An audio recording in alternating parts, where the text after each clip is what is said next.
Hey there, Leanne. I'm just looking over your three-page magazine spread. Thank you for submitting it.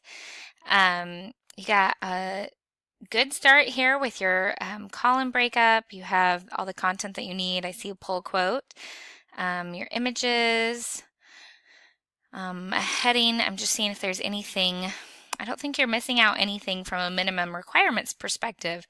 So we're going to spend the time here on this video talking about how we can further use the design principles to make a really effective, kind of more clean look to this design. All right, so first of all, um, one of the things that you want to do is you want to take the stance that you're publishing this in a Ensign article or something along those lines. So you wouldn't need the date because the date would be on the cover. You wouldn't need to state devotional. You really just want his name and the title. And then I would recommend to probably remove any of these kind of additional icons unless you're making them really big or maybe using them kind of as a creative shape. But because you already have a lot going on this page, I think it just adds one more element. I do think this is kind of a clever idea, but I don't think the magazine spread is necessarily the place that you would want to use something like this on a title page. One thing I would say, I'm pretty sure you have this set up as a full bleed. It's a little bit hard to tell with the guides, but I would make sure that this image that you have here in the background really is a full bleed and totally extends off the edge of the page, that you don't have any additional white space, which I think this might be white space up top, so make sure it goes off the edge of the page if not.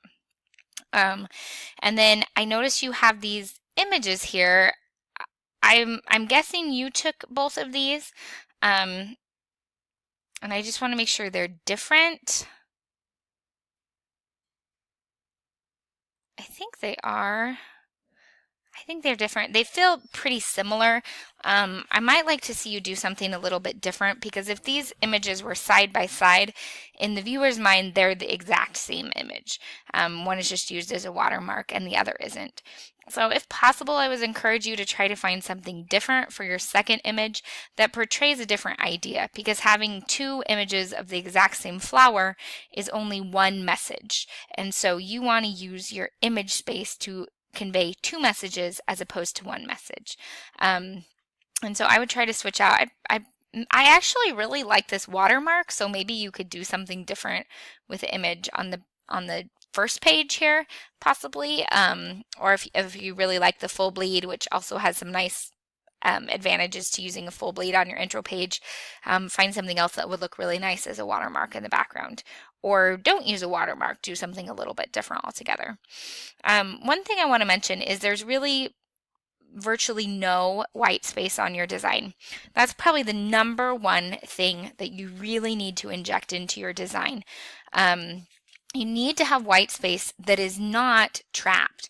What's trapped white space?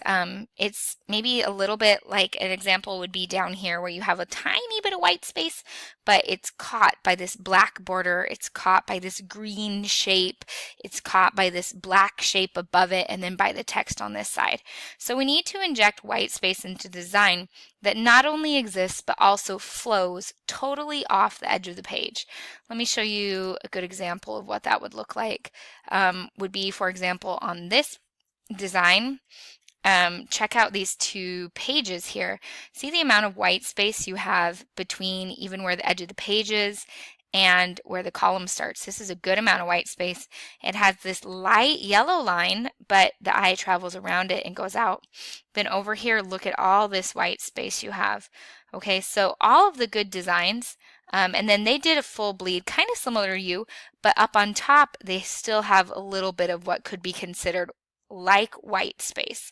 So I think if you want to use that full bleed on your leading page, I would recommend doing something like this, where you don't have your columns and your title taking up the entire amount of the page. I think let's see, you have your title really big, which I like. You have something underneath it, but maybe once you remove these, you can perhaps take his name, tuck it down here pretty small, or actually right here, small, and then allow your image to flow off the page by getting rid of this black border that you have here. I'm assuming you do. I think I've seen it on the other pages. It's a little bit hard to tell on this one since your guides are set up here, but I would probably eliminate that black border so your eye flows off the page. You could pull this transparent shape down and out so you have a transparent shape on perhaps the bottom 2/3 of the page, following the rule of thirds, and maybe you only have the divine nature and destiny of women up on the top here. So play around a little bit with thinking of ways that you can inject that white space in. Also, I feel like this is pretty long for your eye to have to read across. If you look at these, for example, they're a little bit more narrow columns because of that additional white space that you have on the sides. And so I would probably recommend maybe making the columns a little bit thinner and giving a little bit more space in between them and a little bit more space on the side. Pull your guides in and maybe have them end maybe, a third of the way in this column as opposed to going to full widths for these columns that you have set up as your guides. Also, just really quick, I noticed this is kind of weird. Maybe you accidentally hit tab right there. Also, never do a full tab. On your intro, you only want to have maybe 2 or 3 times where you hit the space bar. You don't ever want to hit a full tab. That's too much space there for the paragraph. But I think one thing that's going to help is making these columns a lot narrower. That's going to give you some white space on the left and the right, and then move them up too. We don't want all of your pages taken by writing. I would recommend, if I was you, I'd probably go in and eliminate, just to kind of challenge yourself when it comes to the white space, maybe this whole column, okay? Maybe end wherever the paragraph is, maybe after. Well, these are big paragraphs. Wow, was this all one paragraph? That's really, really, really a long paragraph. This is a really long paragraph too. So maybe divide these into smaller paragraphs and then eliminate perhaps a whole column's worth of writing. That is going to help you set these up, this spread up differently so it's not so text heavy. Remember, the most important thing when you look at these overall designs is that, first of all, the images stand out to you. Second of all, the title stands out to you. And then you are compelled by looking at the images and the title to begin to read. Nowadays, with us being so motivated by a bunch of different things that we're looking at and have so much competing for our attention, we want the images and the things like these subtitles to really pull us in, which you did a good job with the subtitles here. I will say that your pull quote here, I think I would maybe put it in a place where it's not just stuck down at the bottom. It'd be cool to see it. It's kind of hard where you have this watermark. Maybe you take the watermark, you get rid of these green borders that you don't really need because it's breaking up your image. You make the watermark over here, pull it so it's going off the page. So you have maybe 1/3 or 2/3 of the flower. And then you can put this pull quote in between or off to the left-hand side to kind of balance the flower up here in the upper right-hand corner. Okay, so try to think of things in terms of not centering them. You don't want your overall effect of your page to be nice and tidy, super centered. You want things ending not at the same places between your second and your third page. Maybe the bulk of your writing on your second page is just one column and then a really, really strong visual, which this, having the entire family proclamation, this is not going to be legible. And so I think you probably need to get rid of this because this is not going to fulfill your purpose that you want it to in having an image. Maybe this was the second image you took. Maybe you took a picture of the family proclamation. You could take a picture of the family proclamation on your wall with, for example, someone looking at it or a hand touching it or something like that, and that would fit the qualification of being an image you took. But this is going to be so tiny when it's actually printed. Like right now, I can only read the family proclamation to the world.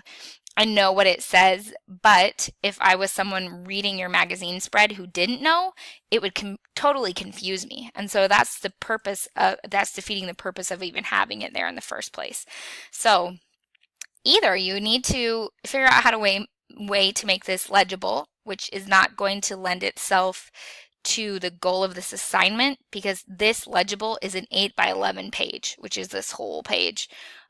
Or kind of switch it out for something where it's a symbolic representation. Like I mentioned, it's framed on the wall and someone is looking at it, or it's framed beside some flowers on a table in the entryway or something like that. So it shows the family proclamation in a setting without implying that you need to read it by having it so big. Okay, so that's one thing with the images we could work on.